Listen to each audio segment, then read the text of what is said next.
우리의 생명이 앞으로 얼마나 남아있는지 우리는 아무도 모릅니다. 정말 쏜살같이 빠른 이 세상을 사는 동안에 주님, 우리 안에 좌정하셔서 우리와 동행하여 주시옵소서. 그래서 주님과 함께 아버지의 나라로 가는 우리의 인생 걸음이 되게 하여 주시옵소서. 우리의 매일의 걸음을 주님과 함께 가게 하여 주시옵소서. 예수님 이름으로 기도드려옵나이다. 아멘. 아멘. 히브리서 11장입니다.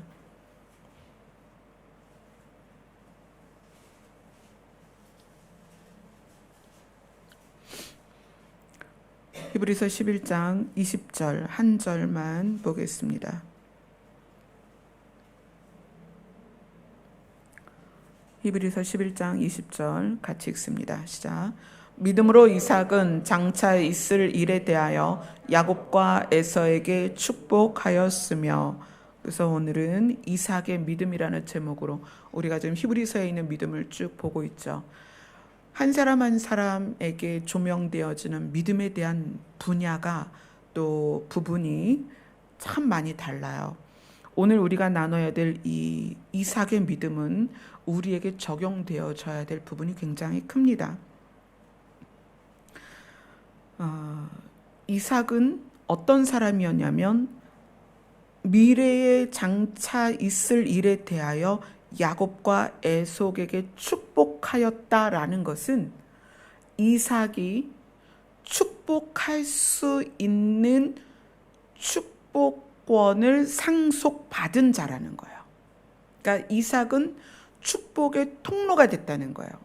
본인이 야곱과 에서에게 축복할 때 본인을 통하여 하나님의 축복이 전달되고 흐르는 통로로서 역할을 했다는 거예요. 자, 이삭에게 주신 축복이 뭘까요? 우리 창세기로 한번 가봅시다. 창세기 15장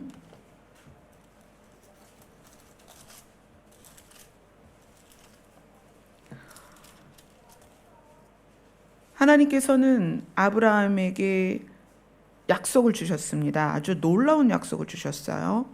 너의 자손이 하늘의 별과 같이 바다의 모래같이 될 것이다. 그리고 그것에 대하여 창세기 15장 1절부터 7절까지 같이 읽습니다. 시작. 이후에 여호와의 말씀이 환상 중에 아브라함에게 임하여 이르시되 아브라함아 두려워하지 말라. 나는 네 방패요 너의 지극히 큰 상급이니라. 아브라함이 이르되 주 여호와여 무엇을 내게 주시려 하나이까? 나는 자식이 없사오니 나의 상속자는 이 다메섹 사람 엘리에셀이니이다.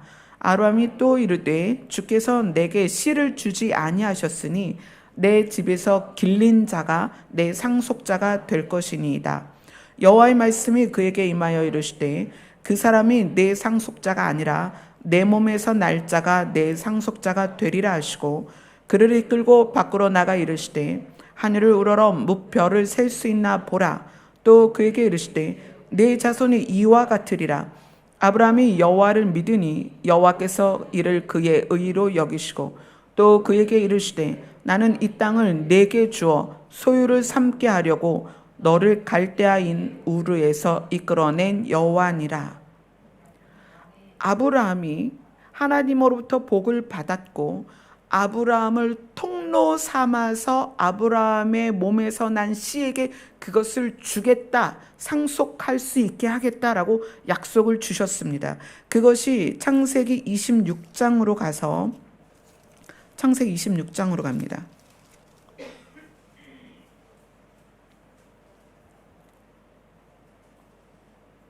(26장) 2절부터 5절까지입니다. 시작. 여호와께서 이삭에게 나타나 이르시되 애굽으로 내려가지 말고 내가 내게 지시하는 땅에 거주하라. 이 땅에 거류하면 내가 너와 함께 있어 내게 복을 주고 내가 이 모든 땅을 너와 내 자손에게 주리라. 내가 내 아버지 아브라함에게 맹세한 것을 이루어 내 자손을 하늘의 별과 같이 번성하게 하며 이 모든 땅을 내 자손에게 주리니 내 자손으로 말미암아 천하 만민이 복을 받으리라. 이는 아브라함이 내 말을 순종하고 내 명령과 내 계명과 내 율례와 내 법도를 지켰음이라 하시니라. 이삭은 아주 좋은 아버지를 만난 거예요. 어떤 아버지를 만났냐면 이름은 아브라함이고 그 아브라함이라는 아버지는 하나님의 명령과 계명과 율례와 법도를 지킨 아버지예요.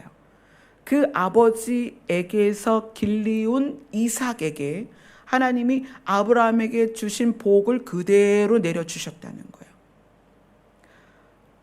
복을 상속받는 자가 됐습니다. 근데 그것이 단순히 아버지가 하나님의 명령과 계명과 율례와 법도를 지켜서 이삭이 그것을 받았느냐, 그게 아니라 이삭에게는 어떤 일이 있냐면 이삭은 아버지가 행한 삶의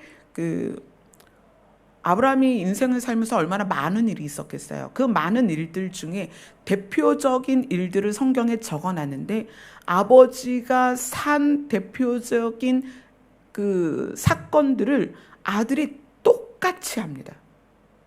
정말 신기해요. 자, 보세요. 26장 6절로 11절을 봅니다. 창세기 26장 6절로 11절 같이 읽습니다.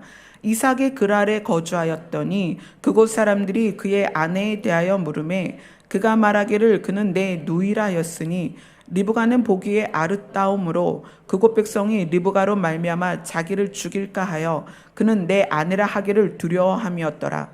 이삭이 거기 오래 거주하였더니 이삭이 그 아내 리브가를 껴안은 것을 블레셋 왕 아비멜렉이 창으로 내다본지라. 이에 아비멜렉이 이삭을 불러 이르되 그가 분명히 내 아내거늘 어찌 내 누이라 하였느냐.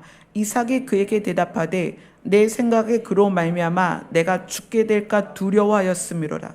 아비멜렉이 이르되 내가 어찌 우리에게 이렇게 행하였느냐. 백성 중 하나가 내 아내와 동침할 뻔하였도다.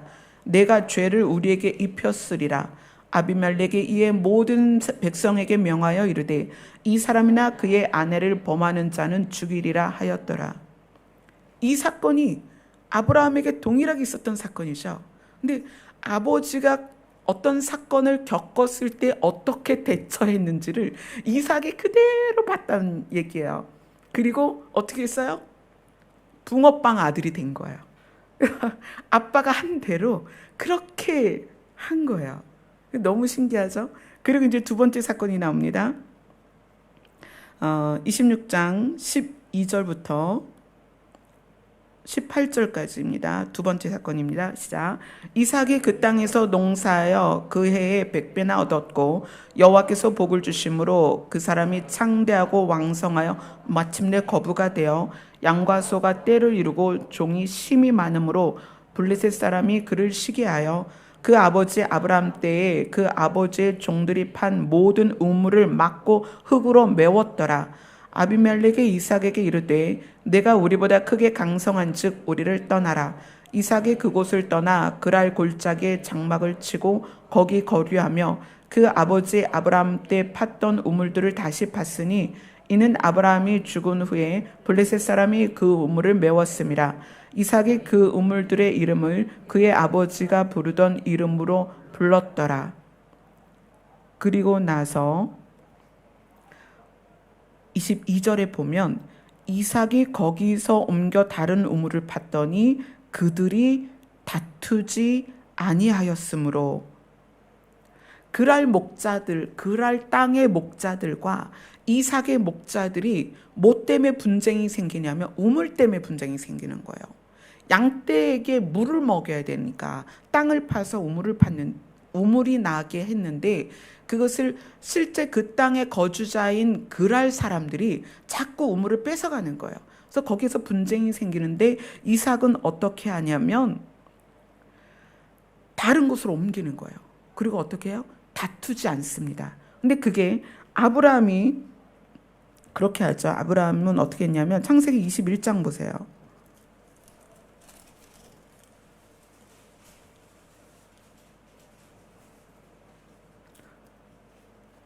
창세기 21장 27절에서 31절 같이 읽습니다. 시작. 아브라함이 양과 소를 가져다가 아비멜렉에게 주고 두 사람이 서로 언약을 세우니라.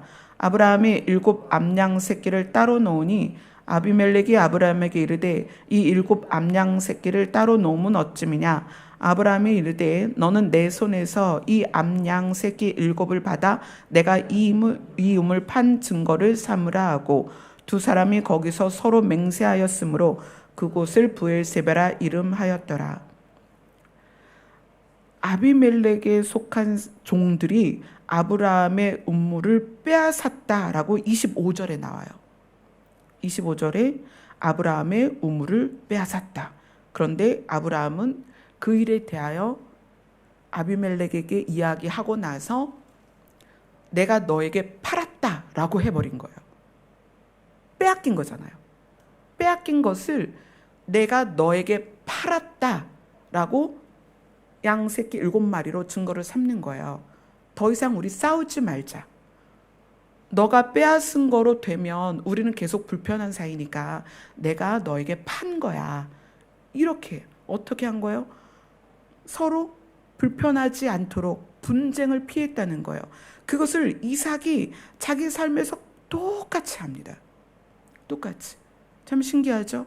그래서 이삭은 아버지의 삶을 그대로 살아내면서 아버지에게 하나님이 주셨던 축복을 그대로 이어받고 오늘 히브리서에서 이삭이 장차 있을 일에 대하여 야곱과 에서에게 축복했다는 것은 이삭 자신이 축복의 통로가 됐다는 거예요. 자, 이거는 우리에게 있어서 어떤 거냐면 하나님께는 예수 그리스도라는 아들이 있습니다. 예수 그리스도라는 아들은 무엇을 상속받았냐면 생명을 상속받았어요. 하나님은 사람에게 생명을 주시는 분입니다. 그런데 아들이 무엇을 상속받았냐면 하나님 아버지에게 있는 생명을 상속받았어요. 축복이죠. 그런데 그 생명만 상속받은 게 아니라 아버지가 하시는 일을 나도 하고, 예수님이 그렇게 고백하잖아요. 아버지가 하시는 일을 나도 하고, 아버지가 명령하지 않으면 나는 아무것도 내 스스로 하지 않는다. 어떻게 한다? 아버지께 듣고 보고 배운 것을 행한다. 정확하게 이삭과 동일한 상황이죠. 그 예수 그리스도에게 인류는 딱 두 흐름입니다. 어떤 흐름이냐면 그러한 예수 그리스도를 따르는 흐름이 있고 예수 그리스도를 거절하는 흐름이 있습니다. 그런데 이삭에게는 두 아들이 있는데 어떤 아들이 있냐면 야곱이라는 아들과 에서라는 아들이 있어요. 아브라함은 이삭에게 어떤 걸 마음을 많이 썼냐면 배우자를 신경을 썼어요. 며느리를, 좋은 며느리를 삼아야 되겠다. 좋은 며느리를 데리고 와야 되겠다. 그래서 그 결혼에 개입을 하죠. 창세기 24장으로 가볼까요?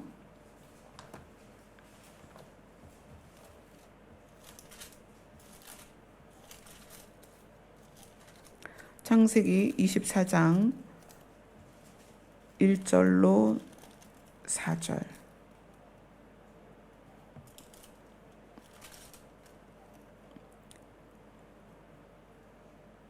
같이 읽습니다. 시작.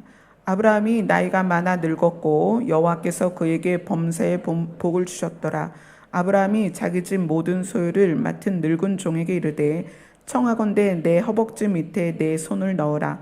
내가 너에게 하늘의 하나님 땅의 하나님이신 여호와를 가리켜 맹세하게 하노니 너는 내가 거주하는 이 지방 가나안 족속의 딸 중에서 내 아들을 위하여 아내를 택하지 말고 내 고향 내 족속에게로 가서 내 아들 이삭을 위하여 내 아내를 택하라. 아브라함은 자기 아들 이삭의 아내 며느리를 이스라엘 안에서 얻기를 원하셨습니다. 하나님은 자기 아들 예수 그리스도의 아내를 지금 찾고 계세요. 누구를 찾을까요? 하나님께 속한 자를 아들의 아내로 찾고 계십니다. 이제 이렇게 해서 이삭은 아내 리브가를 만나죠. 그래서 혼인을 합니다. 마찬가지로 예수 그리스도는 이 땅에서 하나님께 속한 백성을 아내로 맡게 될 것입니다. 그런데 이삭에게는 두 아들이 있었습니다. 이 두 아들은 아내를 어떻게 취했느냐? 창세기 26장으로 갑니다. 창세기 26장 34절에서 35절입니다.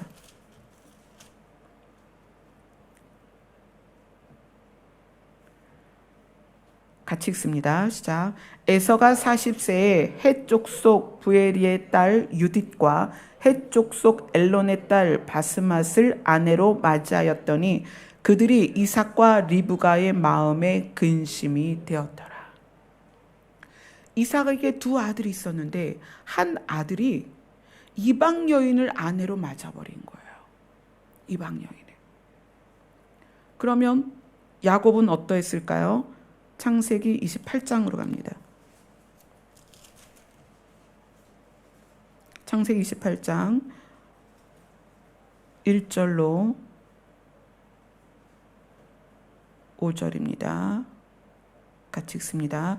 이삭이 야곱을 불러 그에게 축복하고 또 당부하여 이르되 너는 가나안 사람의 딸들 중에서 아내를 맞이하지 말고 일어나 밧단 아람으로 가서 내 외조부 부두엘의 집에 이르러 거기서 내 외삼촌 라반의 딸 중에서 아내를 맞이하라.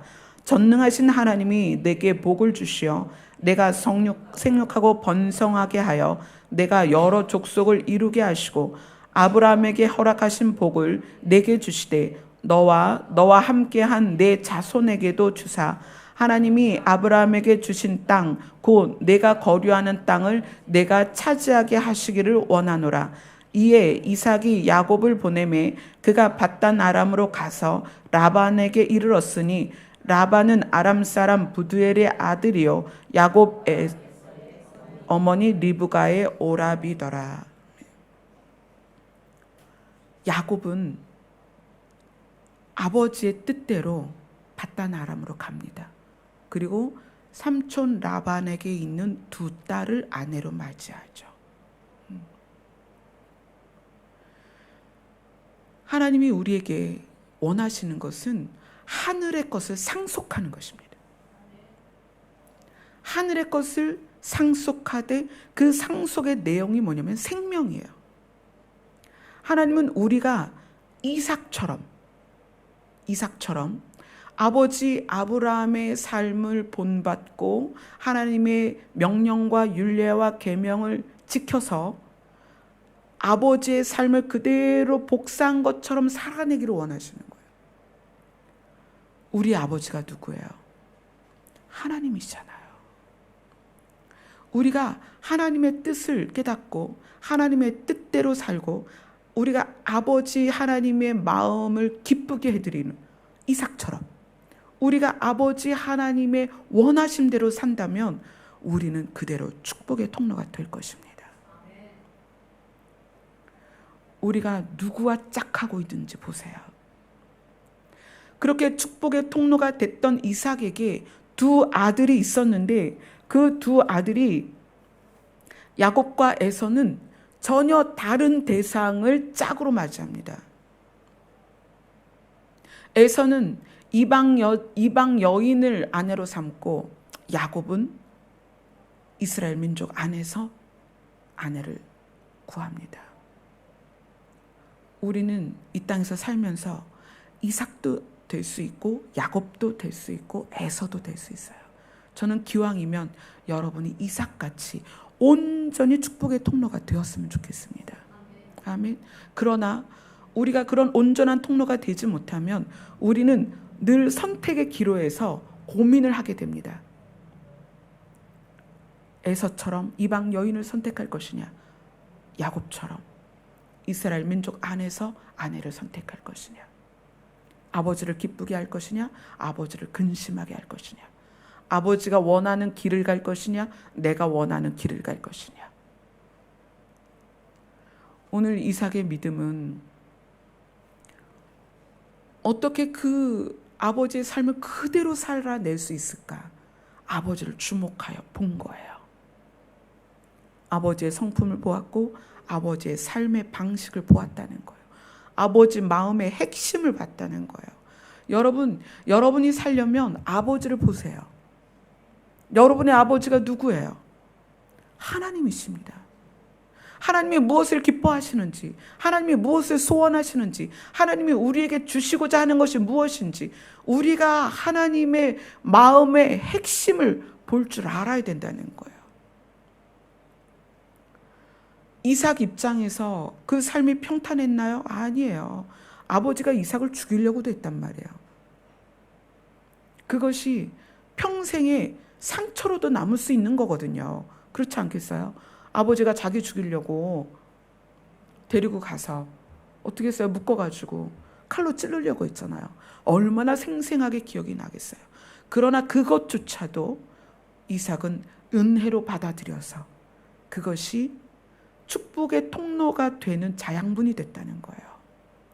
여러분이 인생을 살면서 만나는 굽이굽이 많은 일들을 가만히 보세요.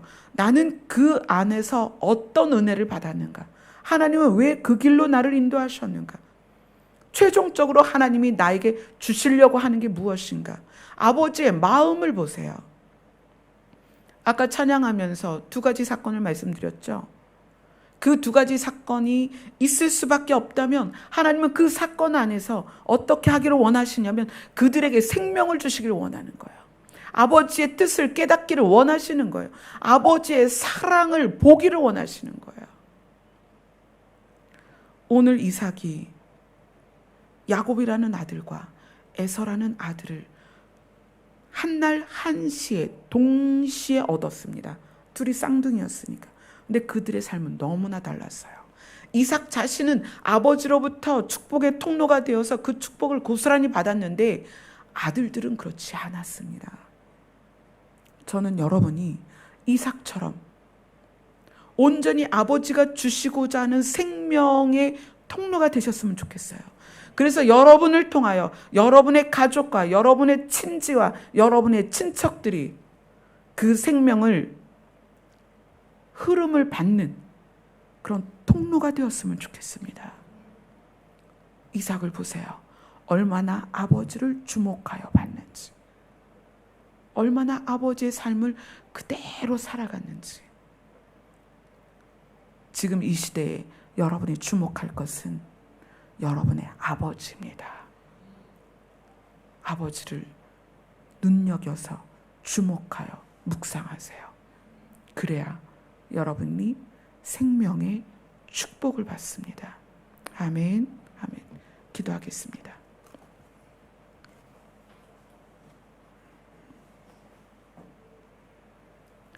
아버지께서 우리에게 원하시는 것은 생명을 주시고자 하는 유일한 소원이십니다. 우리가 아버지께 있는 생명을 축복으로 받고 또 흘려보내는 축복의 통로가 되게 하여 주시옵소서. 예수님 이름으로 기도드리옵나이다. 아멘.